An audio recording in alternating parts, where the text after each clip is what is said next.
This is the Louie T Network. You are now officially in the lab room. It's that time again.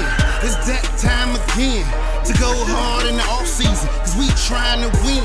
We gon' go so hard, we don't take no days off. Hopefully one day it's all gonna pay off.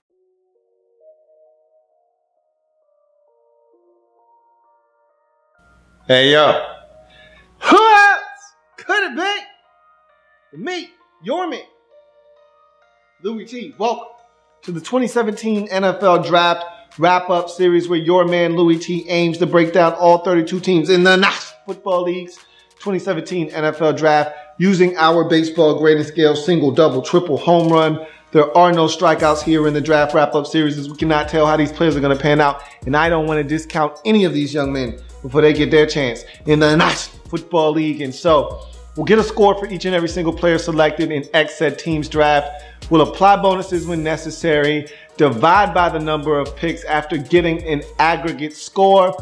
That will yield us an overall grade for that team's draft. We'll then move on to the next team in the series picked by you. That's right, you, the viewer out there, are in total control, as this is the You Pick format. Simply be the first to leave a comment in the comment section of this and future videos stating two things: the phrase next and the team you'd like to see next.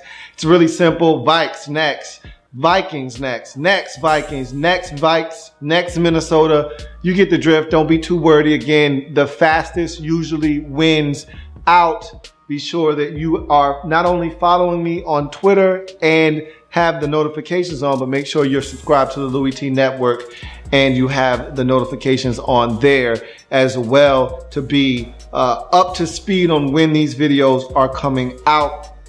Went on a little bit of a vacation, so for those of you wondering, damn, how long is it taking you to get through the Vikings draft? I know it's a long draft, but damn, how long is it getting you for you to get this video out? Went on a nice little vacay, enjoyed myself, and now I'm back and I'm ready to work. And so I'm looking at this Vikings draft, and it's been somewhat of a journey to get to this point with the Vikings. This is a totally different team. I look at the Vikings, and just the offseason ago, this time last season, this Vikings team was on the up and up. They had just captured the NFC North division crown by going to Lambeau in week 17 and winning. They seemed to be at a good place. This was a team defensively that was tough. The quarterback wasn't going to make many mistakes. He was going to manage the game in Teddy Bridgewater. They were on the up and up. And then all of a sudden you fast forward to the next season. Teddy Bridgewater is still on the mend after destroying his leg a season ago in the offseason. You had to go and trade for Sam Bradford. You gave up a first-round pick in the process. There's no more Adrian Peterson. He's off in New Orleans, so you've turned the page there. North Turner flamed out and quit during the regular season as offensive coordinator in a weird turn of events.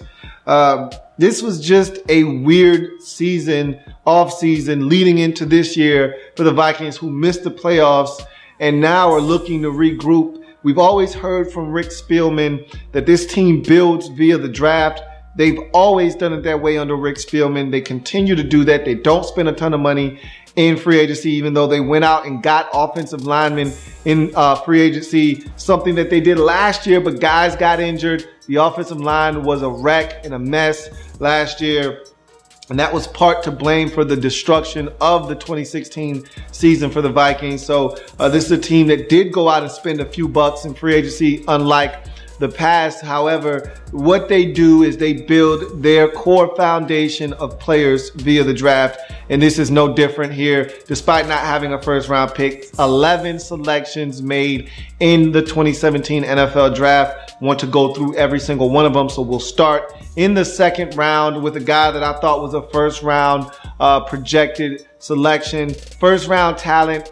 Off the field issues allowed him to last until the 41st pick in the draft.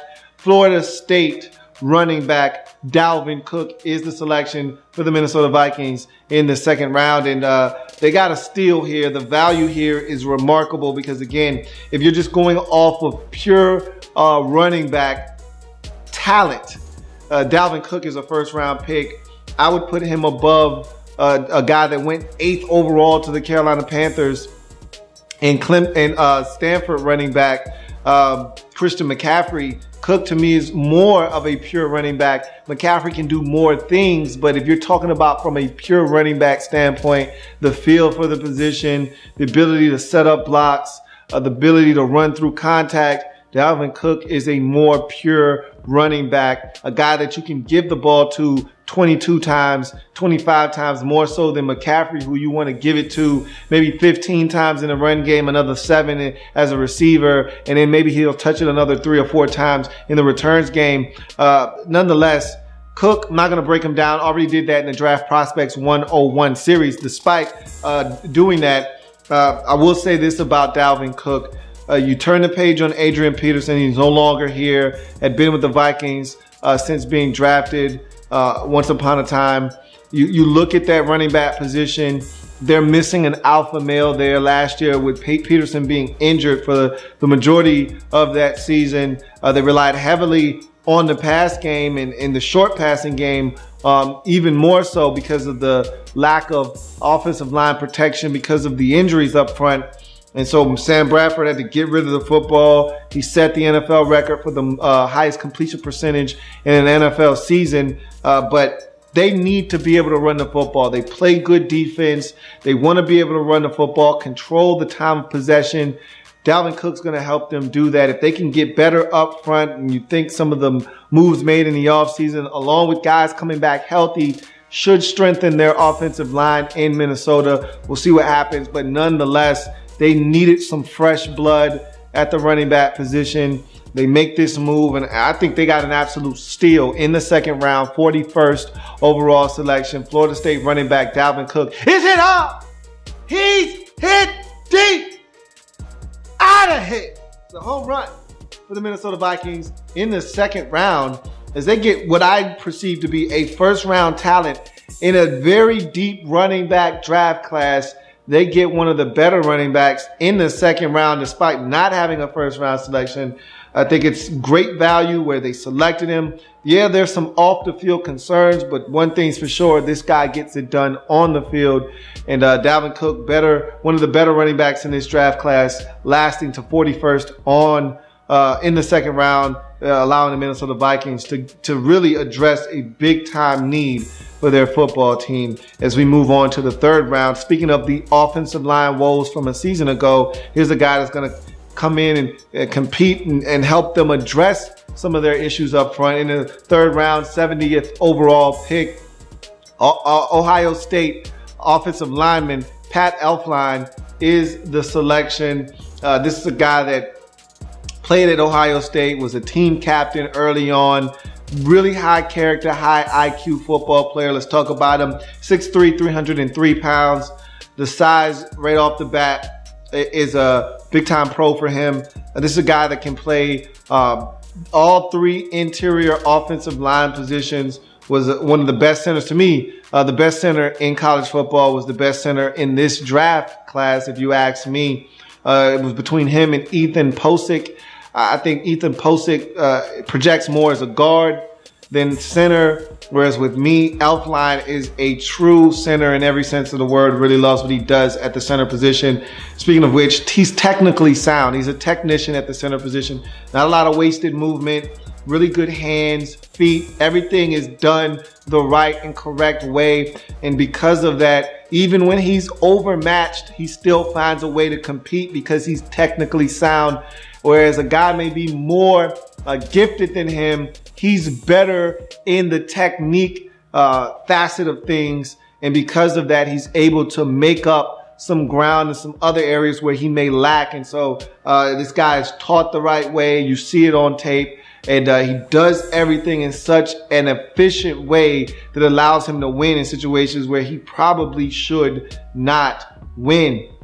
Nasty disposition. And again, I've always talked about this with offensive linemen. It's not a requisite. You don't have to be nasty to be good, but it's always a benefit to an offensive lineman to be a little bit edgy because of the position and the nature of the position. In the trenches, it's guerrilla warfare, essentially. It's war on each and every single snap. you gotta be a little bit more violent than the man in front of you if you want to win. He's got that nasty disposition, playing until the whistle, and even sometimes a little bit past the whistle. High football IQ and character. I mentioned that at the onset of this breakdown, and how this guy was looked upon as a captain very early on in his Ohio State career. He's a guy that is very fiery. He plays with a chip on his shoulder, but he does it the right way. He's a very smart guy. We know centers, if you're going to be a center, you got to be smart. You're making a lot of the line calls. You're setting the protection. You're doing all of the things that really, to me, is the brains of the offensive line. And so he's got a high football IQ. He's got high character. Those are always things that you look for in football players when you select them. Movements are calculated. Like I said earlier, he doesn't waste a lot of movement. He's very efficient in what he does because he's so technically sound. And so, again, not the best athlete in the world, but you don't have to be if you don't waste steps. If you don't do things that are going to put you at a disadvantage, you still have a chance to get the most out of your talents. And that's what you see with this guy. Again, not the greatest athlete in the world, don't have to be when you don't waste movement. And he doesn't waste a lot of movements. And so again, he takes proper angles. Again, all of this fits under the technically sound category. Does a good job of hand placement. So again, if you take the proper angle, good hand placement allows you easily to turn a guy and uproot him out of a hole. And it doesn't have to be by much, but it's enough for a guy to sliver off your block and get to the next level. And so he does a lot of things well. His movements are among them. He anchors well. That's the next pro. Does a really good job of creating that pocket for the quarterback. Doesn't get bull rushed into the lap of JT Barrett. Does a good job of setting that protection, anchoring down, and keeping the man in front of him in that exact position in front of him, and keeping the quarterback clean and allowing him to step up and deliver the football. And versatility. Like I said, this is a guy that can play multiple positions along the offensive line. I think his best position is the center position. Love my centers right around that 6'3", no taller than 6'4", but 6'3" and lower is where I like my centers. I love the centers to be kind of short and plotty, to be able to have that leverage. You need that leverage in the trenches at the center position. Pat Elflein has that. So the versatility to play center as well as both guard positions allow him to come in and maybe help this Vikings offensive line in a number of different positions. But again, none more important than the center position. I think Pat Elflein will have every opportunity to win a job somewhere up front. As you go to the cons for Pat Elflein, he's not the greatest athlete in the world. I mentioned that before. I'll reiterate that once more. He's not the greatest athlete in the world. Not going to wow you with his ability to get to the second level and the quickness that he does it with. But again, he can get to that second level defender. He can get his hands on him and he can get the job done. He's very technically sound. So again, he negates the fact that he's not a great athlete by doing everything in a very tactical manner. Feet stop too soon sometimes, and I think that's where he gets himself into trouble sometimes, is his feet will stop before the play is done, before he's finished his job on that particular rep. There's times where he's blocking a guy and he's generating a little bit of movement, maybe not much, but then he stops his feet. And when you stop your feet as an offensive lineman, you stop generating power. And when you stop generating power, that's when you can be beaten. That's when you can be overpowered. And the only time you're looking to stop your feet as an offensive lineman is if you're anchoring down and you're trying to stop a guy from pushing you backwards. That's when the feet stop. That's when you dig into the turf. That's when you're able to stop a guy from pushing you backwards. But when you're trying to generate movement forwards, you don't want to stop your feet. And sometimes his feet will stop and on any given snap, and it will allow the defender to have a little bit of an advantage in the upper hand. And that's when you'll see him sometimes get into a little bit of trouble in the run game specifically. But this is a guy that I think is, to me, was the best center in this draft class. He comes in, gives this offensive line of the Minnesota Vikings some versatility at a number of positions where they need it desperately along this offensive line. So in the third round, 70th pick overall, the Ohio State University offensive lineman Pat Elflein for me is a triple. I think he was going to come in and give them some immediate help up front where they need it. They struggled with injuries up front. The depth was tested last year, and they did not pass that test. Pat Elflein going to come in and help them be a lot better up front, especially in the interior of that offensive line. As we go on to the fourth round, 109th pick overall, Iowa defensive lineman Jaleel Johnson is the selection. This is another guy with some size and some length on him. 6'3", 316 pounds. Size and length are where we start. 35-inch arms to go with that 316-pound frame. So you're talking about a guy that does a great job of just showing up with the prerequisites to being successful in the interior of the defensive line.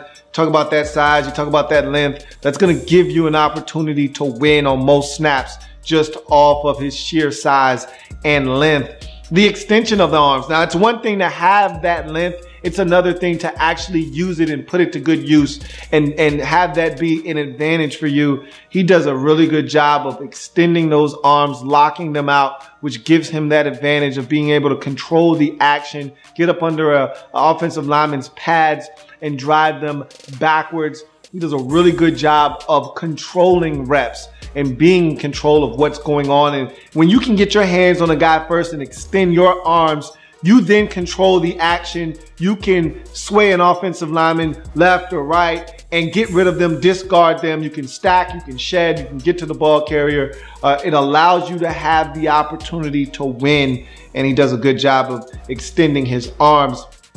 Fires off the ball with bad intentions. One of his biggest attributes is the quickness and the ability to get off the football, fire off the ball. The easiest way to attack an offensive lineman is to be quicker than them off the snap. When guys get set, they're at their best on the offensive line. The quickest way to negate that is to get them before they get comfortable. If you can get off the football quickly and before they can figure out what the hell is going on, you've got the advantage. And he's one of those guys that comes off the football like his hair's on fire. And he's a guy that comes off the ball aggressively looking to disrupt things in the backfield. And so that's one of his big time traits, is firing off the football with bad intentions. Got a tremendous motor. You rarely see this guy take a snap off. Even when he's a little gassed, he's still giving you maximum effort. Whatever he's got in the tank, you're going to get it on each and every single snap. And so love that about Jaleel Johnson as well. He can stack and shed. He does a really good job of, like I said, extending those arms. And once he does, he controls the action and he can stack and shed a guy and get into the backfield, or at least get to the ball carrier, get in on the tackle. He's got a paw of doom. We don't see this very, I haven't mentioned paw of doom. It seems like in 2 drafts now. You just don't see defensive linemen stick the arm out there, use that paw of doom to latch on to a ball carrier, even if it's for a ride. You just want to slow a guy down, and he does a really good job of saying, hey, I'm going to stick my arm out there and see if I can grab on to something. And if I do, great. If I don't, at least I get a piece of that running back. He does a good job of just sticking that paw of doom out there and seeing if it attracts something. And again, you don't see that enough with defensive linemen. And then he's got some quickness to him. He's got some quicks. I talked about him getting off the snap and having some quickness there. There's some quickness. When he wins, it's generally with quickness.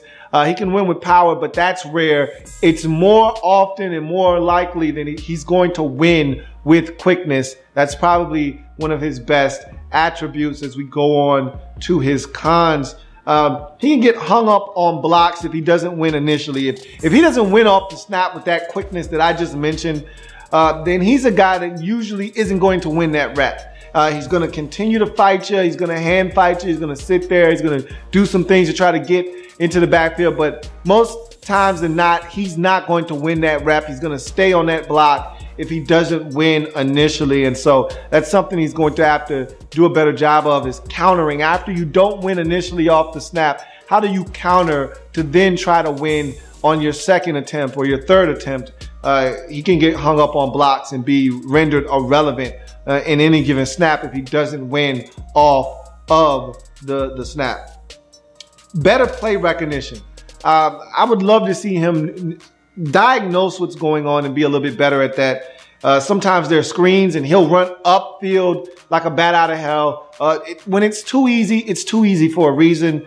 I'd love to see him be a little bit more aware of misdirection and play action and bootlegs.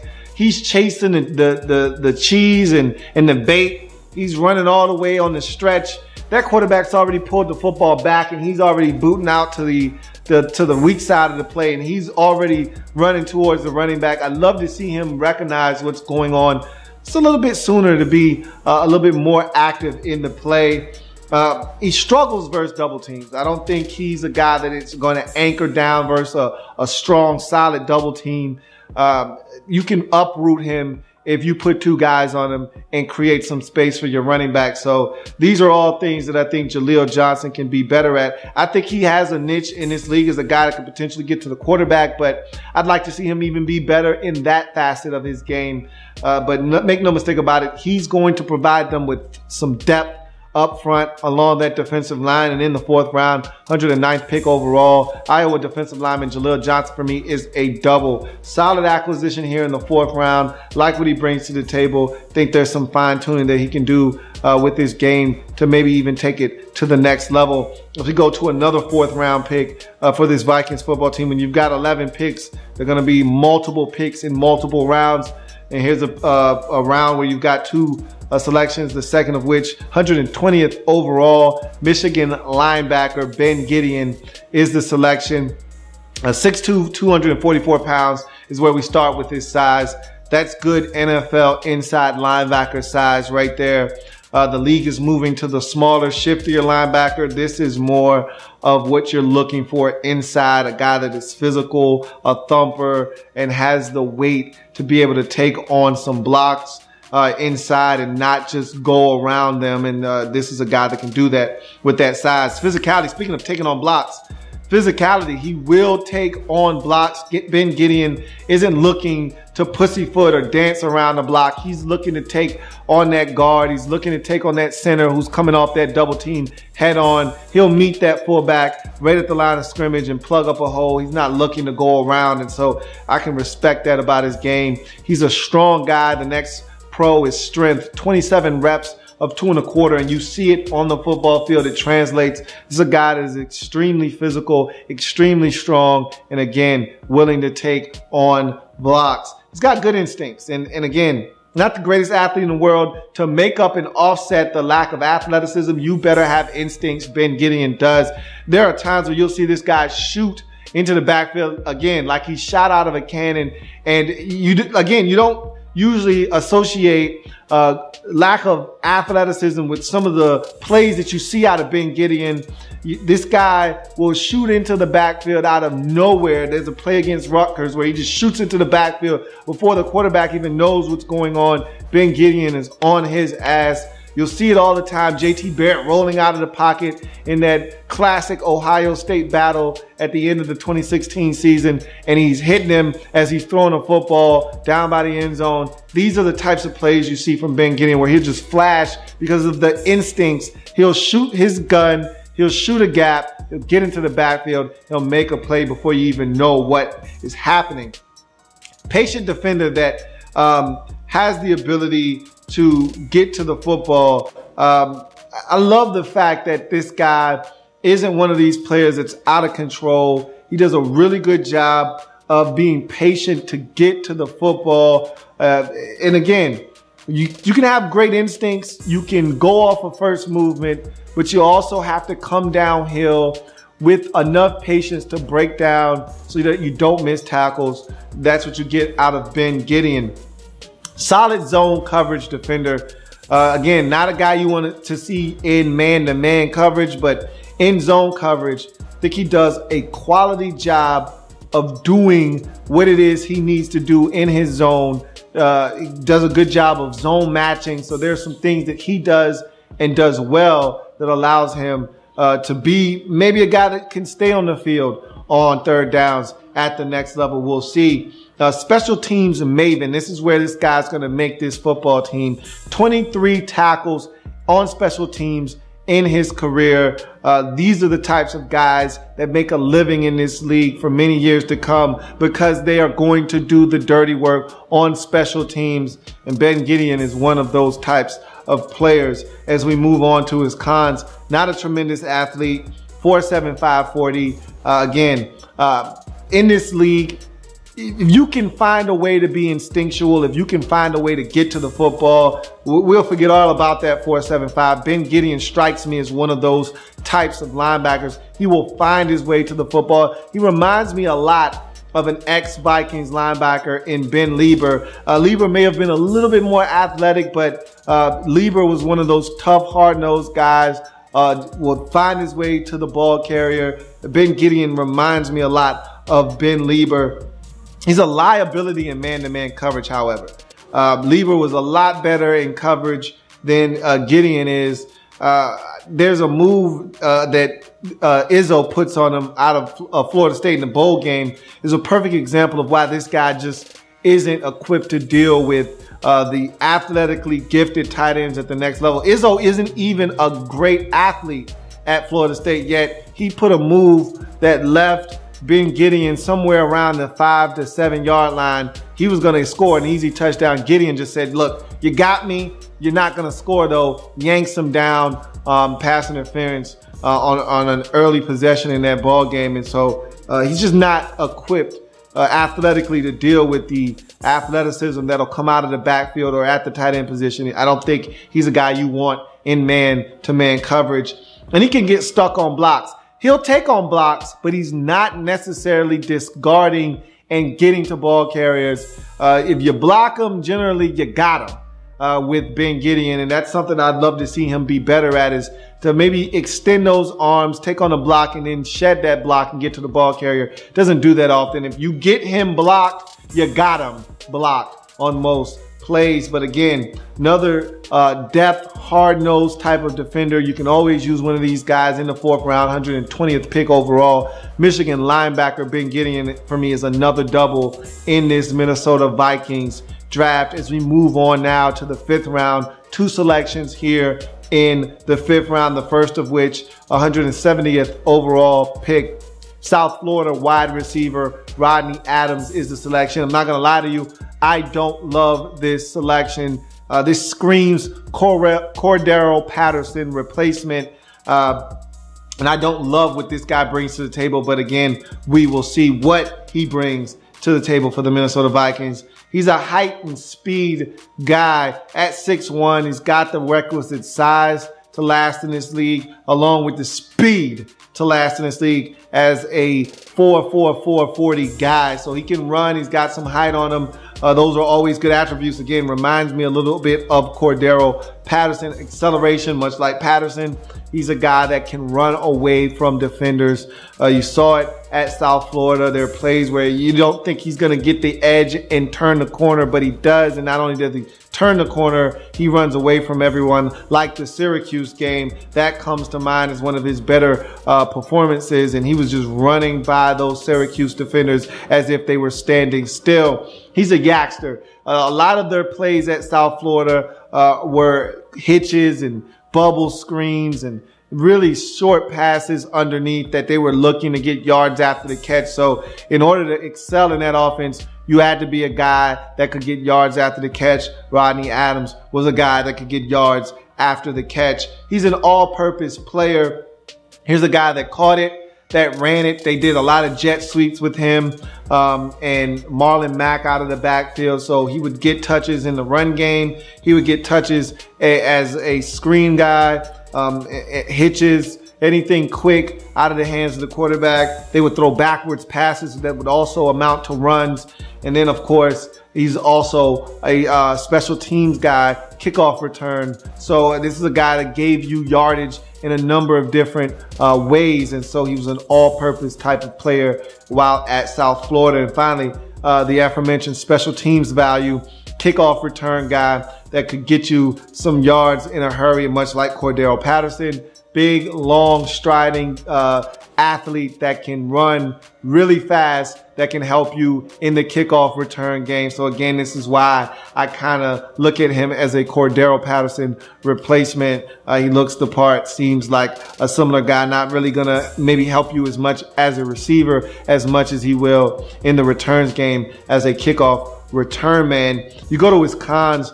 He's got suspect hands. I don't think he's a natural hands catcher by any means. A lot of his catches were underneath. A lot of his catches were with his body. He's not as comfortable catching it with his hands as he is his body. So I don't trust him as a receiver to catch the football out away from his frame very often. He can, but that's not something that he excels at. So I question whether he's a guy that you can go to on a 3rd and 6 situation in traffic and expect him to come down with the football unless he's catching it with his body. His hands are very suspect. Saw him drop the football on a number of occasions. A very thin frame. I talked about his height at 6'1". What I didn't mention was his weight, because it's 189 pounds. He's going to have to put on some more weight. Will him adding weight to his frame take away from some of that athleticism? That's a question I can't answer. But at 189, that's not going to get it done in terms of being able to physically stand up to some of these big hulking corners. Look, the corners are getting bigger. Just look at this draft in its entirety as an example of just where the cornerback position is going. There were so many corners 6 feet or better in this draft, and a lot of these guys are 200 plus pounds. These are big guys. They're stronger, they're physical, they're faster, and 189 pound, thin framed. I mean, Rodney Adams looks like all arms and legs. These are the types of guys that struggle to get off the line of scrimmage. Again, if you're looking for him to be a threat out of the backfield as a receiver. So I think he's got to put on a little bit more weight if he's looking to be a receiver and more than just a special teams guy. Ball security. I have a problem with guys that don't hold on to the rock. He's one of those guys that will fumble the football. 5 fumbles in just 90 touches in 2016. I saw 2 of the fumbles that he had in 2016, and I only watched 2 games, maybe 3 max, of Rodney Adams, and he fumbled in 2 of those games. One against Syracuse, another one versus South Carolina. That's something that I can't tolerate if I'm a coach. And so that's something he's going to have to work on. Better ball security. Didn't see enough of it on tape. He's got to protect the rock. He's a smaller guy. He needs to find a way to secure the football a lot better than he did while at South Florida. But again, I'm not overly impressed with him as a receiver, but maybe the real value here is on special teams as a return guy. We'll find out what he brings to the table. But in the 5th round, 170th pick overall, South Florida wide receiver Rodney Adams for me is a double. There's value here. I just think probably the majority of it will come via special teams. He just seems like a guy that you're throwing into the mix as a replacement for Cordero Patterson. 5th round, again, 180th pick this time. Miami offensive lineman Danny Isadora is the selection. This is a big guy, and again, along this offensive line that needs help. Here's a guy that may even be able to provide you with some depth along this offensive line. Remember, your depth was tested last year and you failed miserably. Here's a guy that, if not a starter, at least is going to come in and compete to make this roster as a guy that can provide you, with some depth. So let's talk about Danny Isadora. 6'3", 306 pounds. Again, we're starting with size. That's good NFL guard size right there, with 33-inch arms to go with that size. So good length, good size to match. This is a guy that I think has everything you need to stand up to the rigors of the interior offensive line at the NFL level. Good feet and athleticism. He moves a lot better than what I gave him credit for. Just initially looking at him, you don't think he's going to move as well as he does. 5'0", 40. Again, you try to throw the 40s out when you're talking offensive lineman, but that 40 is a good time, and it really kind of foreshadows what you're getting in terms of athleticism with Danny Isadora. This guy gets to the second level with ease, does a really good job of climbing that second level. And when he gets there, actually laying hands. You see a lot of guys get to the second level, but they don't block anybody. Danny Isadora actually gets his hands on second level defenders. Speaking of which, good on the double team and works to the second level. Does a really good job of getting to that second level, does a really good job of getting to that double team first and foremost, and then working to that second level to get to another blocker to clear out some space for the running backs. So again, I think this is a guy that can help you in the run game where you severely struggled a season ago. Danny Isadora is going to come in and have a chance to compete. He sustains his blocks. Again, another thing that's a pet peeve of mine is guys not sustaining blocks. It's one thing to block a guy. It's another thing to block a guy and make sure that he doesn't make a play. You can initiate contact, but then have that guy discard you and get into the play. With Danny Isadora, a lot of times when he blocks a guy, they stay blocked. And that's a big time pro for me with Danny Isadora. He looks for work as a pass protector.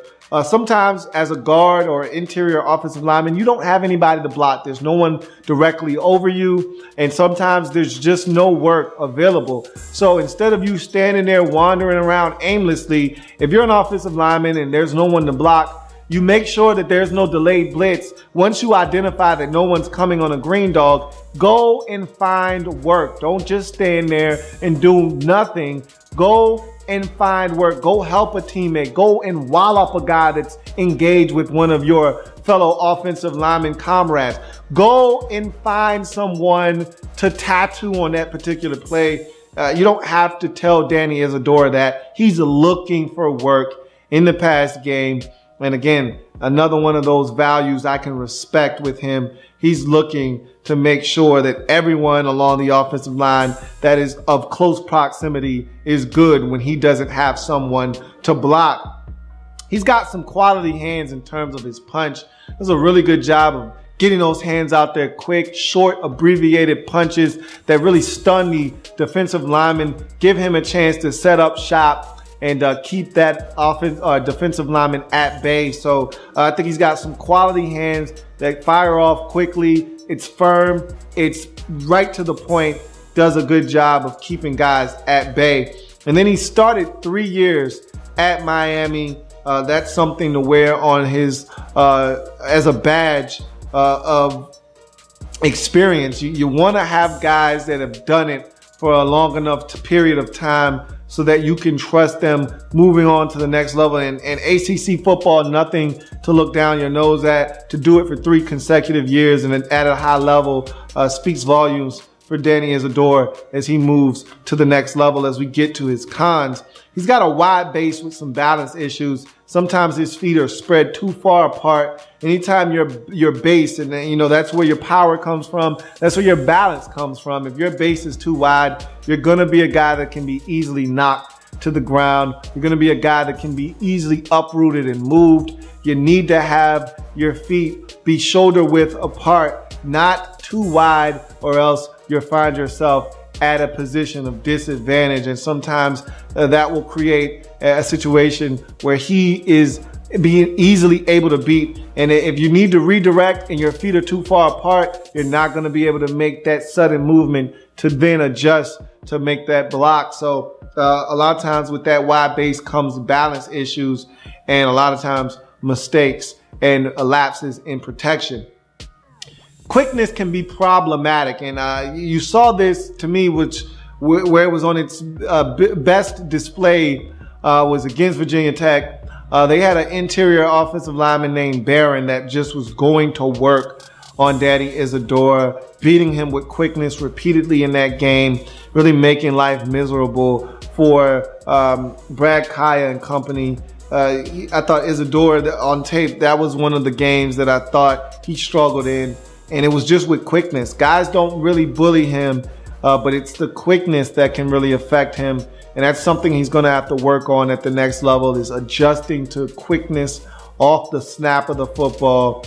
That was really problematic in that particular game, and that's something that can be problematic for him moving forward. But nonetheless, quality depth in the 5th round, 180th pick overall. Miami offensive lineman Danny Isadora for me is another double in this draft for the Minnesota Vikings as they continue to collect guys that can help them along the offensive line as we move on to the 6th round. And I thought this was a nice little coup in the 6th round, 201st overall selection. Vatech tight end Bucky Hodges is the selection. Love this pick. Love the value here. Another value pick. A guy that, because of the lack of position, gets selected here in the 6th round, but this is more along the lines of 3rd round, maybe 4th round at worst talent. But because he's classified as a tight end, but yet doesn't block at all, I think the value drops here, but make no mistake about it. This is a mismatch type of league now, and we're moving from the days of the inline traditional tight end. You still need those guys on your roster, and you can find those guys anywhere. But to get guys that create mismatches like Bucky Hodges will, that's a commodity in this league that if you can find guys like that, and that's why you see teams like the Los Angeles Rams taking a Gerald Everett in the 2nd round. That's why you see every team trying to go out and get their guy. The Bucks taking an O.J. Howard, or the Giants taking an Evan Ingram in the 1st round. You want guys that can create mismatches at the tight end position, because that's where this league is going. Creating mismatches at the tight end position among other places on the field. Tight ends are getting bigger, they're getting stronger, they're getting faster. And if you can isolate them one-on-one with a linebacker, with a safety, you're going to win those matchups 9 times out of 10. Bucky Hodges is going to be a mismatch nightmare with his size, and I'm not going to break him down because I've already done so in the Draft Prospects 101 series. But this is a guy at 6'6", 6'7", with the wingspan that he has, the athleticism, the ability to jump, all of the things that Bucky Hodges brings to the table. Forget about his lack of blocking and his inability to do so at this point. The fact that this guy poses the type of threat that he will, just in the, not only in the red zone, but just in general on 3rd downs, out, just flexed out at the tight end position, detached as a U in the slot. If you can move him out wide, you can figure out what coverages you're getting by moving this guy in motion. Is it man-to-man? Is it zone? Whatever the case may be, these are the types of mismatches and ways to identify what the defense is doing with a guy like Bucky Hodges. And so I love this pick, because if you figure out what you want to do with him, this could be a big time get for you in the 6th round of this draft. And so in the 6th round, 201st overall selection, Virginia Tech tight end Bucky Hodges for me is a triple to get this kind of a mismatch nightmare this late in the draft. Again, I think the lack of him blocking drops him down in value, but hell, you don't need him to block. Okay, you've got other tight ends to do that. If you just say, look, man, we're going to put you in a game in some situations where it may look like you're going to block. Maybe it's a tell. Maybe you have him block a couple of times, even if he's not that good at it, just to throw the defense off the trail of the scent of him being in the game, and maybe it being a pass all the time, just to kind of go away from tendency. But this guy is a mismatch nightmare any day of the week. And to get him in the 6th round, I think that's tremendous value. As we go to the 7th round, where the Vikings had 4, count them, 4 selections, the first of which, 7th round, 219th overall selection, Miami wide receiver Stacy Coley is the selection. 6 feet, 195 pounds. That's solid NFL wide receiver size. So we'll start there with his size being the first pro. Athleticism, he's a 4.45 guy, moves very well on the football field. So that's going to aid him in having an opportunity to make this roster. He can threaten DBs deep by opening up underneath. So he can, the big thing about him is he's not the greatest route runner in the world, but because he threatens DB with his speed and his ability to get deep over the top, it opens up things for him underneath. DBs open up and start to turn and run a little bit sooner, giving him a little bit of a cushion to maybe run that stop route, to run that comeback. And it looks like he's running that 9 route. He breaks it off and stops, comes back to the quarterback, and all of a sudden now you've got 6 or 7 yards of separation because a guy doesn't want to get beat deep. So he did a really good job in Miami of creating the separation because of the ability to get deep. He's got some versatility, played out wide, also played in the slot. So there's a little bit of that going for him as well. I don't think you have a true slot receiver in Minnesota, even though I love the work Adam Thielen does. I also love the work that you get from Stephon Diggs. Both of those guys can double as receivers out wide as well as in the slot. I don't think you have a true winning slot receiver. Maybe Stacy Coley can provide that for you at the next level. Don't think he's the greatest route runner. Don't think he's the quickest guy. So I don't know if he's going to excel at that or not, but that's an option for you with Stacy Coley. He's got improved hands. And when he first came to the University of Miami, I don't think his hands were the greatest. I think his hands have gotten better over time. I feel more confident in his ability to snatch the football with his hands now than I did, say, a year or maybe even 2 years ago when I was watching other Miami prospects. So his hands have gotten better over time, and that's a good thing for him. And finally, he's a yakster. He can make things happen after the catch. In that Miami offense, there were a lot of passes underneath where they asked guys to make plays after the catch, Stacy Coley being one of them. And I think he has that ability to make some things happen after the catch. You go to his cons. Can he put it all together? They had a freshman at Miami come in and was the leading receiver at Miami, and he was a big-time playmaker, and you could tell that he was the playmaker. Coley still was never the guy at Miami, and they thought this would be the year, 2016 would be the year where he would break out, go over 1,000 yards. This was his best season, and it was only 700 and some change yards. So you're still looking for him to really put it all together. I still think there's some facets of his game that are lagging behind some of the other things that he does well. So the question is, can he put it together? This next question you never love to hear, and it's another con just because you don't know the facts, you don't know what the guy's thinking, but you never want to hear, does he love the game? But that's a question some people have posed about Stacy Coley. Does he really love the game of football? I don't know the answer to that, but anytime I hear that, it makes me kind of take a step back and kind of ask the question myself, is this the kind of guy you want to have on your football team? I don't know. Some guys look at football as a job, others look at it as something they love to do.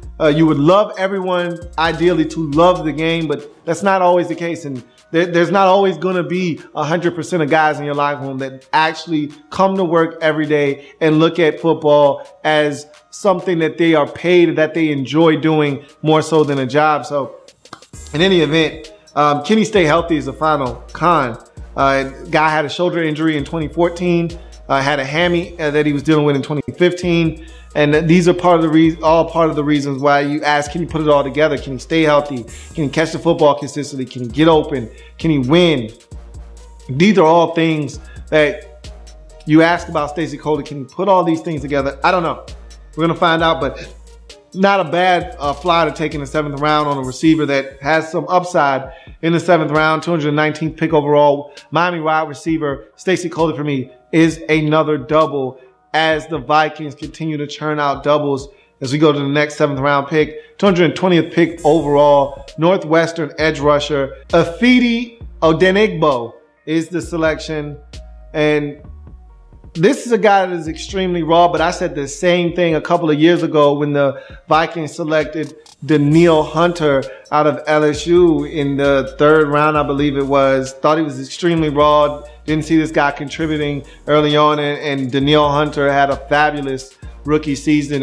And this is, again, a stark contrast because that was SEC football. That was a guy that you saw the talent from early on. This is a guy that is a lot more raw, played at Northwestern in the Big Ten. But that being said, there's something here. Let's talk about him quickly. Solid size and athleticism at 6'3", 258 pounds. That's solid NFL size for an edge rusher. He may even be able to put on a few more pounds. I don't know if he can put on too many more. He looks like a guy that's maxed out his frame. But he's a solid guy. He's thick. He's physically built. Looks the part.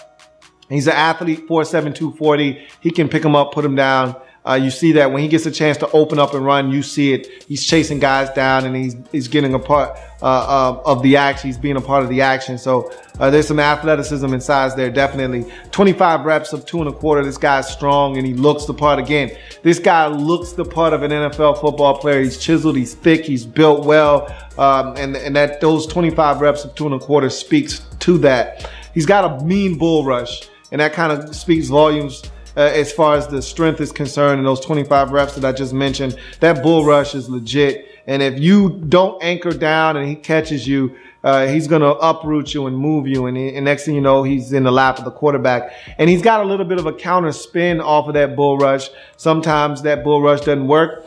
The spin looks official. And so there's some things there that I like with this guy. And again, it's just going to take some more work for Igbo at the next level. But there's some things to work with. And then the production, finally, 23.5 career sacks, 10 coming in 2016. I watched him dominate a game. I can't remember if it was against Iowa or who it was, but he had like 2 or 3 sacks in that game. He was dominant. And he's got that ability. He can do that. And again, with the right coaching, this is a guy that could potentially sneak onto this roster and have an impact. You can never have enough edge rushers in this league. And so Igbo, I think, is going to have an opportunity to crack this roster if he does some of the things that I saw him do on tape. Some cons, he's extremely raw, man. He just started playing football in high school. This was all foreign to him. And so this is a guy that is still learning the game as we speak. That's why coaching is going to be paramount for him at the next level. Limited pass rush moves. You're not getting much out of him by way of pass rush moves. He's looking to bull rush.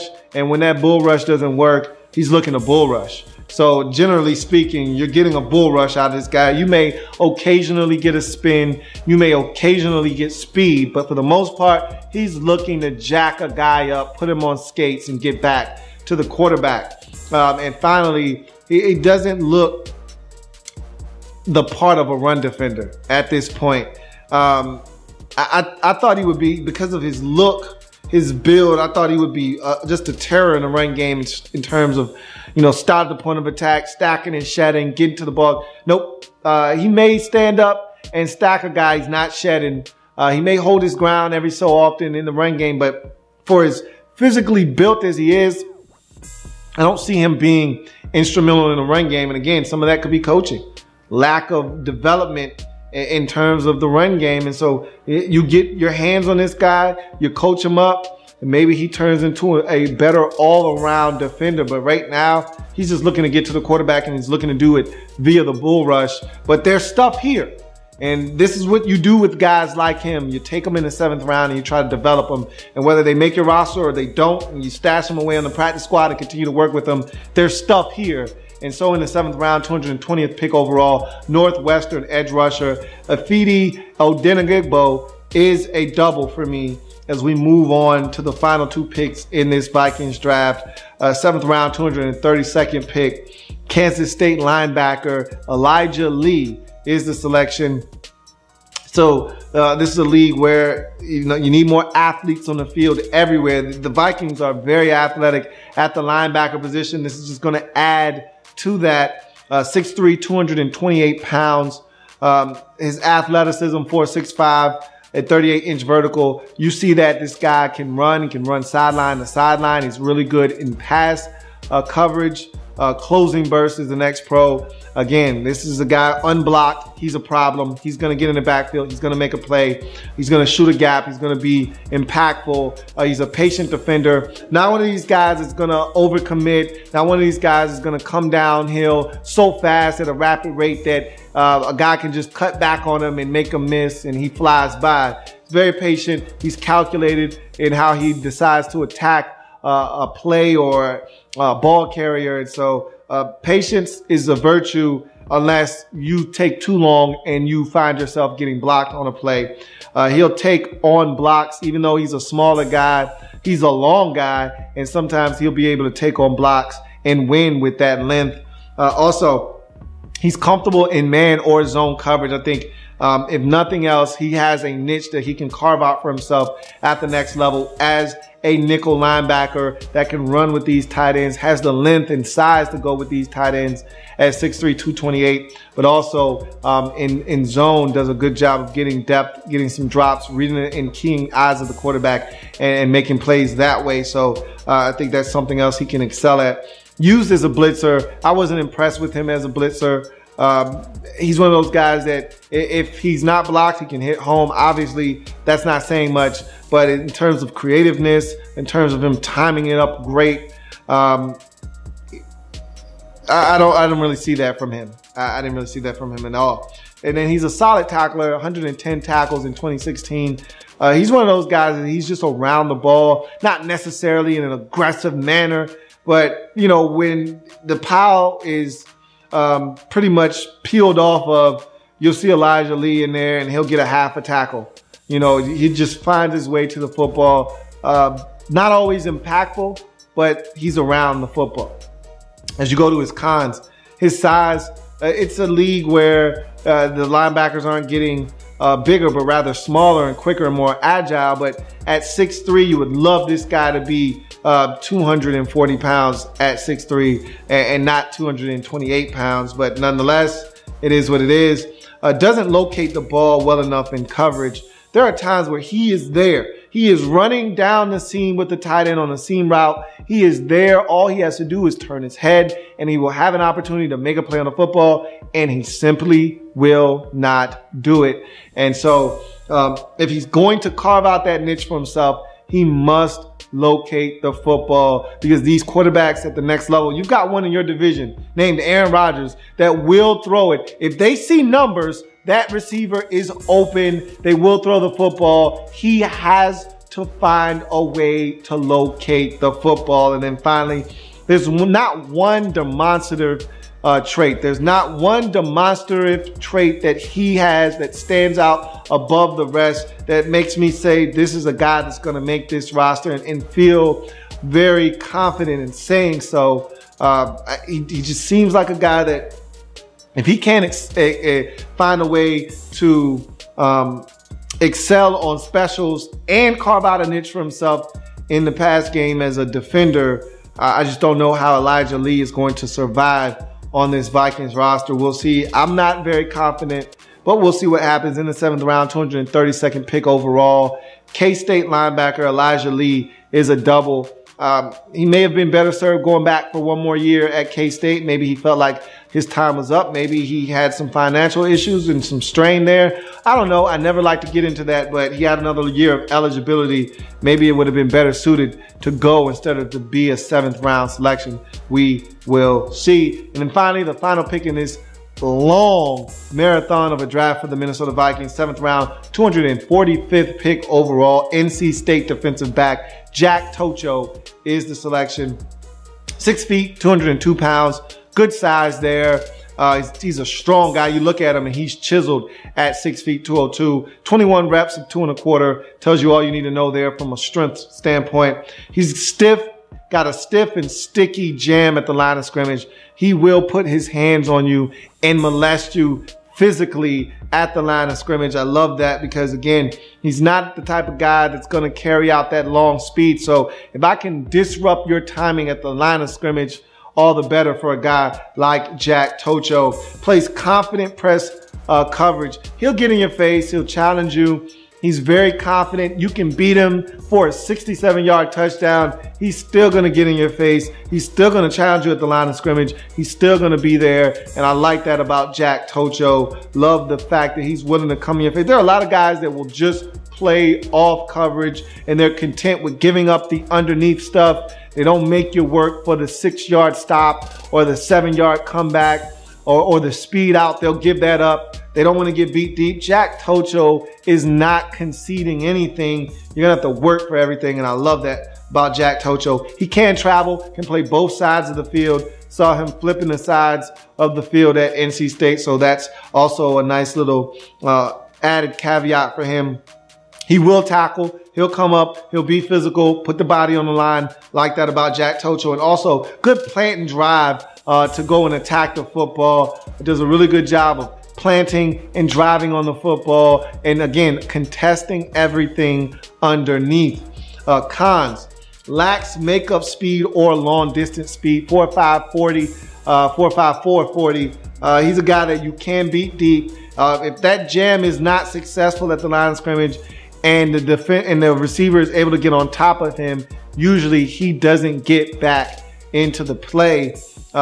Stays glued to the receivers in the run game. Even though he's willing to tackle, I want to see him be more aggressive. He's a strong guy. He should be able to defeat those blocks and be more impactful, more influential in the run game. Just didn't see that enough from Jack Tojo, and at least not to my liking. And then finally, his back pedal isn't the smoothest. So even with him being able to plant and drive, that back pedal is not smooth.